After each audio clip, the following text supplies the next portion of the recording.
नमस्कार दर्शकबिन, म अतुल त्रिपाठी वीरगञ्जबाट। अब आज भोलि हुने टी20 वर्ल्ड कपको 33औं म्याच जुन कि हाम्रो देश नेपाल र स्कटल्यान्डको बिचमा मुम्बईको वाङखेडे स्टेडियममा हुन गइरहेको छ। त्यो टी20 म्याचको म न्युमरोलोजिकल अङ्क ज्योतिषीय विश्लेषण लिएर यहाँहरूको सम्मुख उपस्थित भएको छु। यो विश्लेषण सुरु गर्नुभन्दा पहिला मलाई यहाँहरूसँग एउटा रिक्वेस्ट के छ भने मेरो भिडियोलाई लाइक र सब्सक्राइब गरिदिनु होला, ताकि मलाई अगाडि बढ्न मद्दत मिलोस्। र सम्भवतः सिङ्गल मै होला के अरे नेपालीमा प्रेडिक्सन दिने। त्यसकारण पनि म आफ्ना सम्पूर्ण दर्शक माझ एउटा रिक्वेस्ट राख्छु कि प्लिज मलाई लाइक र सब्सक्राइब गरेर ग्रुपमा जतिसक्दो सेयर गरिदिनु होला। तपाईँहरूको ठुलो उपकार माथि हुनेछ। अब लागौँ म्याचतर्फ। म्याचको नम्बर 6 छ, 3 र 3 6 हुन्छ। हाम्रो देश नेपालको नम्बर 4 छ, 4 र 6 को मित्रवत सम्बन्ध छ। र त्यसपछि म्याच जुन छ त्यो 8 तारिकमा हुँदैछ। 4 6 8 तिनटै दैत्य ग्रुपको भएको हुनाले यो म्याचले नेपाललाई फाप्छ। हो, रोहित पौडेलज्यूको 1 नम्बर भएको हुनाले 1 नम्बरको चाहिँ 8 नम्बरसँग पर्दैन।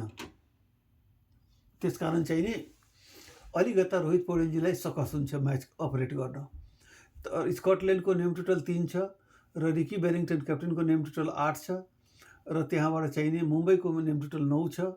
अब दुवैजना क्याप्टेनहरूको ग्रिड बनाउँदाखेरि नेपाली क्याप्टेन हाम्रो रोहित पौडेलजीको मेन्टल ग्रिड र एक्सन ग्रिड कम्प्लिट छ। म्याच हुने दिनमा मेन्टल ग्रिड, एक्सन ग्रिड र प्र्याक्टिकल ग्रिड कम्प्लिट छ। खुसीको कुरो के छ भने दुईटै ग्रिड नेपालको यहाँ छ र त्यसपछि 5 पल्ट 2 आएको छ। 5 पल्ट नेपालमा पनि 2 छ रोहित पौडेलजीको ग्रिडमा। यो चाहिँ ठुलो प्लस पोइन्ट नेपालको लागि हुन्छ। त्यसपछि मेन्टल ग्रिडमा यहाँ 4 र 9 एक पल्ट छ, यहाँ 4 र 9 2 पल्ट छ। एक्टिभ मेन्टल ग्रिड हाम्रो एक्टिभेटेड पोजिसनमा छ भोलिको लागि। तर रिकी बेरिङटनकोमा के छ भने लङ भिजन ग्रिड एक्टिभेटेडमा छ, उसको दूरदर्शिता कूटनीति राम्रो हुन्छ, सक्सेस ग्रिड पनि छ। तर म्याचको लागि चाहिने मूल जुन ग्रिड छ मेन्टल ग्रिड, एक्सन ग्रिड र प्र्याक्टिकल ग्रिड छैन। यो तिनटै ग्रिड अनुपस्थित हुनुले स्कटल्यान्डलाई कतै न कतै धक्का दिन्छ। तर सबभन्दा ठुलो महत्त्वपूर्ण भूमिका यहाँ ग्रहको के छ भने चन्द्रमा 9:16 रात्रिमा तपाईँको घनिष्ठा नक्षत्रमा छन्, जो कि मङ्गलको नक्षत्र हो। त्यसपछि आएर यिनी सतभिसामा जान्छन्, जुन कि राहुको नक्षत्र हो। राहुको नक्षत्रमा आएपछि हाम्रो देशको 4 नम्बर छ, नेपाललाई फेभर हुन्छ।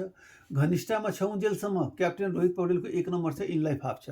सेम यता हेर्ने हो भने मङ्गलको राशिमा हुँदाखेरि देशलाई त अलिकता फाप्छ, तर फिल्डमा क्याप्टेन भएकोले क्याप्टेनलाई त्यति फाप्दैन। तर सतभिसा नक्षत्रमा आएपछि देशलाई फाप्दैन, तर क्याप्टेनलाई फाप्छ। त यो कतै न कतै म्याच जुन छ अलिकता न निल्नु न उकल्नुको पोजिसनमा बसेको छ। कुन बेला म्याच कतापट्टि फर्किन्छ यो भन्न सकिँदैन। यो म्याचमा हामीले धेरै अप्स एन्ड डाउन हेर्न सक्छौँ। र यो सम्पूर्ण मैले विचार गर्दै जाँदाखेरि म यो निष्कर्षमा पुगेको छु कि जुन टस जितेर जुन टिमले पहिला ब्याटिङ गर्छ त्यो टिमले म्याच जित्नेछ।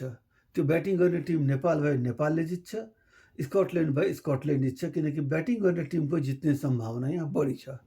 तर म दुवै टिमका क्याप्टेनहरूलाई जितको लागि अग्रिम शुभकामना दिँदै र यो समर्थकहरूलाई उनीहरूको इच्छाएको टिमले जित प्राप्त गरोस् भन्ने शुभकामना दिँदै र तमाम दर्शकहरूलाई जसले आफ्नो बहुमूल्य समय निकालेर मेरो भिडियो हेर्नुभयो, मेरो भिडियोलाई टाइम दिनुभयो, उहाँहरूलाई हृदयदेखि धन्यवाद दिँदै र आउने समय यहाँहरूको शुभ रहोस् भन्ने कामना गर्दै म अहिले यहाँहरूबाट बिदा लिन्छु। हस्, अहिलेलाई यति नै।